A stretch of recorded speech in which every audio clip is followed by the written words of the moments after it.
सोनू एक कबाड़ी था। वह घरों के कबाड़ इकट्ठा करके बेचा करता था। उसे मजबूरन यह काम करना पड़ता था। सब इतने अच्छे अच्छे कपड़े पहनते हैं, पता नहीं मुझे कब अच्छे कपड़े पहनने को मिलेंगे। मुझे तो बस एक कबाड़ बीनने के लिए भेज देते हैं। एक दिन उसे रेडी पर आम बिकते हुए दिखते हैं, जिनको देखकर उसके मुंह में पानी आ जाता है। वह रेडी वाले के पास जाता है। भैया एक आम दे दो, बहुत भूख लगी है। 30 रुपए का एक आम है, ला 30 रुपए। मेरे पास पैसे नहीं हैं। तो मेरे पास भी आम नहीं है, चल भाग यहाँ से। दुकानदार उसे धक्के मारकर वहाँ से भगा देता है। सोनू ललचाई आंखों से आमों को देखता हुआ वहाँ से चला जाता है। चलते चलते वह एक पार्क में पहुँचता है।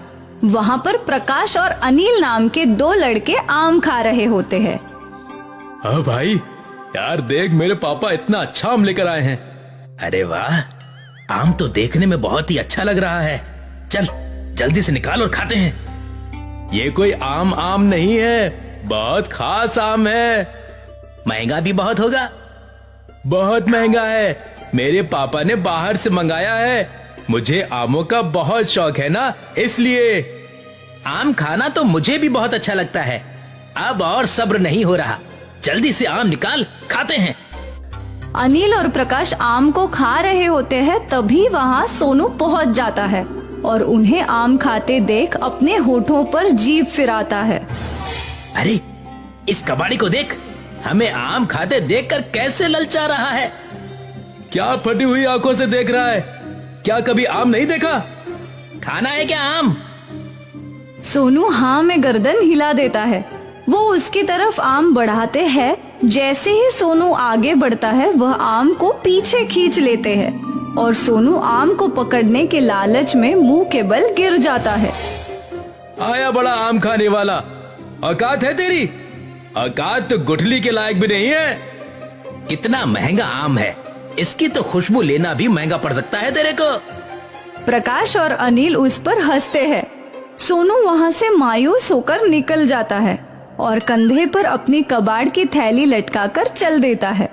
चलते चलते उसे एक साधु महाराज मिलते हैं, जो बेहोश होकर जमीन पर गिरे हुए होते हैं। वह उन्हें देखकर उनके पास दौड़ कर जाता है। महाराज क्या हुआ? अब बेहोश कैसे हो गए? मुझे इनको पानी पिलाना चाहिए। सोनू भागा भागा पास की नदी से पानी लेकर आता है और साधु महाराज के मुंह पर छिड़कता है। साधु महाराज को होश आ जाता है। सोनू को अपने पास देखकर साधु महाराज उससे कहते हैं, कौन हो तुम और यहाँ क्या कर रहे हो? और मैं जमीन पर कैसे गिरा? मुझे कुछ याद नहीं है। साधु महाराज, गर्मी होने की वजह से आप बेहोश हो गए थे। मैंने पास की नदी से पानी लाकर आपके ऊपर छिड़का और पिलाया है, जिसकी वजह से आपको होश आ गया। तुम्हारा बहुत बहुत शुक्रिया बेटा कि तुमने मेरी फिक्र की। महाराज, ये तो मेरा फर्ज था। पर तुम इतने उदास क्यों लग रहे हो? तुमसे किसी ने कुछ कहा है क्या? सोनू साधु को सारी बात बता देता है और अपने आम खाने की इच्छा को व्यक्त करता है। साधु सोनू की बात सुनकर उसको दिलासा देते हैं और कहते हैं, सोनू, तुमने मेरी मदद की है। मैं तुम्हें ये कमंडल देता हूं, इसमें आमरस निकलेगा।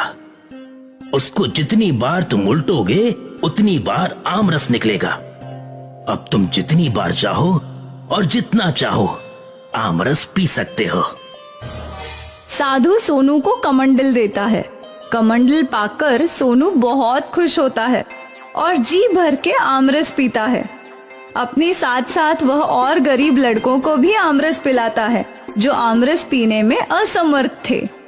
एक बार जब सोनू कमंडल में से आमरस निकालकर पी रहा था और अपने दोस्तों को पिला रहा था, तब अनिल और प्रकाश उसे देखते हैं। प्रकाश, ये तो वही लड़का है ना जिसको हमने आम खाने नहीं दिया था और उसको धक्के देकर भगा दिया था? ये तो वही कबाड़ी है ना? हाँ, है तो वही, पर वो तो कबाड़ी था। उसके पास इतने महंगे आमों का आमरस कहाँ से आ रहा है? और इतना सारा आमरस कि वो और बाकी बच्चों में भी बांट रहा है। इसका तो पता लगाना ही पड़ेगा। अनिल और प्रकाश चोरी छिपे देखते हैं तो कमंडल के आमरस का राज पता चल जाता है। अच्छा, तो उसके आमरस का ये राज है। इस कमंडल को तो हम चुरा लेंगे और फिर देखते हैं कि ये आमरस कैसे पीता है। अनिल और प्रकाश सोनू की आंख बचते ही वह कमंडल चुरा लेते हैं और पहाड़ी पर जाकर छुप जाते हैं। वहाँ पर उन दोनों में होड़ लगती है कि कौन उस कमंडल में से आमरस निकालेगा। ला प्रकाश, मुझे कमंडल दे, आमरस निकाल कर पीते हैं। मैं क्यों कमंडल दूं? मेरे हाथ में है कमंडल, तो आमरस मैं ही निकाल देता हूँ। नहीं नहीं, आमरस तो कमंडल से मैं ही निकालूंगा। अगर हिम्मत है तो मुझसे लेकर दिखा दे। आमरस का कमंडल मेरे पास है और मैंने मेहनत ज्यादा की थी कमंडल चुराने में, तो कमंडल का आमरस मेरा हुआ। मैं तुझे थोड़ा सा दे दूंगा। प्रकाश और अनिल उस कमंडल के लिए आपस में झगड़ा करने लगते हैं। तभी कमंडल उनके हाथ से गिर जाता है और आमरस बाहर गिरना शुरू होता है। जितनी बार वह पहाड़ी से टकराता है उतनी बार आमरस कमंडल से निकलता है, जिसकी वजह से वहाँ बाढ़ आ जाती है। मैंने कहा था ना, कमंडल मुझे दे दे, मैं इसमें से अच्छी तरह से आमरस निकाल लूंगा। पर तू तो है कि मेरी सुनता ही नहीं। अब जितनी बार भी ये पहाड़ी से टकराता है उतनी बार इससे आमरस इतना ज्यादा से ज्यादा निकल रहा है। इसी तरह से ये निकलता रहा तो बाढ़ आ जाएगी आमरस की। मुझे क्या पता था इसका जादू इतना ज्यादा चलेगा कि बाढ़ आने की नौबत आ जाएगी। देखते ही देखते पूरी कॉलोनी आमरस के सैलाब में डूब जाती है। सभी लोग उस आमरस में तैरते हुए नजर आते हैं। सबके घरों में आमरस पहुंच जाता है। जैसे ही सोनू को आमरस की बाढ़ के बारे में अंदाजा होता है, वह उस कमंडल को ढूंढने के लिए निकल जाता है। वह बाढ़ में बहता हुआ कमंडल के पास पहुंच जाता है। इस कमंडल के आमरस से तो बाढ़ ही आ गई है। इस बाढ़ को कैसे न कैसे करके मुझे ठीक करना होगा, नहीं तो सब कुछ तबाह हो जाएगा। सोनू उस कमंडल को अपने हाथ में लेता है और कमंडल से कहता है, कमंडल कमंडल, इस आमरस को अपने अंदर फिर से समेट लो। अगर तुम इसी तरह आमरस को बाहर करते रहोगे तो पूरी दुनिया ही इस आमरस में समा जाएगी। तुमसे अनुरोध है कि इस आमरस को अपने अंदर समेट लो। कमंडल अपने अंदर सारा आमरस ले लेता है और सब कुछ फिर से पहले जैसा हो जाता है। अब सोनू उस कमंडल को लेकर उस साधु महाराज के पास जाता है। साधु महाराज, इस कमंडल की अब कोई जरूरत नहीं है। इस कमंडल की वजह से तो पूरे आमरस की बाढ़ भी आ गई थी। मुझे तो बस थोड़ा सा आमरस चाहिए। मैं नहीं चाहता कि इस कमंडल के आमरस से फिर से कोई परेशानी हो। तो तुम क्या चाहते हो ये बताओ। साधु महाराज, मैं आपको ये कमंडल वापस करना चाहता हूँ। आप इस आमरस के कमंडल को वापस ले लो, जिससे आगे कोई परेशानी ना हो। ठीक है, ये कमंडल तो मैं वापस ले लेता हूँ, पर हाँ, जब भी तुम्हें आमरस पीने का मन हो तो तुम मेरे पास आ जाना। मैं इस कमंडल से तुम्हें भरपूर मात्रा में आमरस पिला दूंगा। जी महाराज, जब मेरा आमरस पीने का मन होगा तब मैं आपके पास ही आ जाऊंगा। परंतु इस कमंडल से आमरस नहीं लूंगा, क्योंकि अति हर चीज की बुरी होती है। एक ना एक दिन अधिकतर चीज होने की वजह से हम मुसीबत में पड़ जाते हैं। जितना है उतने में ही संतुष्ट रहना चाहिए।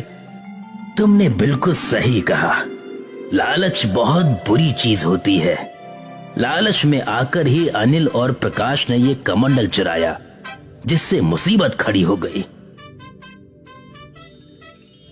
साधु को प्रणाम करके सोनू वहां से चला जाता है और फिर अपने कबाड़ बेचने का काम शुरू कर देता है।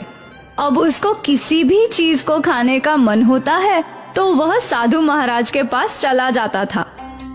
वह अपनी शक्तियों से उसको वही चीज दे दिया करते थे, परंतु वो कभी भी लालच नहीं किया करता था, क्योंकि उसने लालच का परिणाम भुगत लिया था।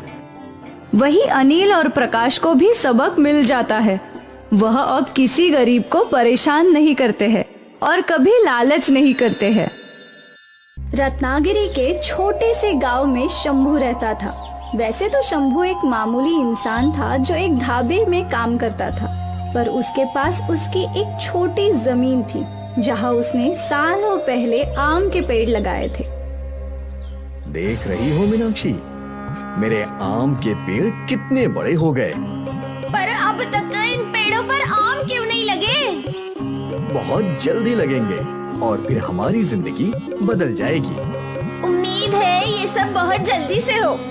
मीनाक्षी और शंभू मिलकर अपने आम के पेड़ों का अच्छे से ध्यान रखा करते थे। रोज सुबह सारे पेड़ों को पानी डालने के बाद ही शंभू अपनी नौकरी पर जाया करता था। आज फिर तुम लेट हो गए शंभू, माफ कर दीजिए मालिक, अगली बार से नहीं होगा।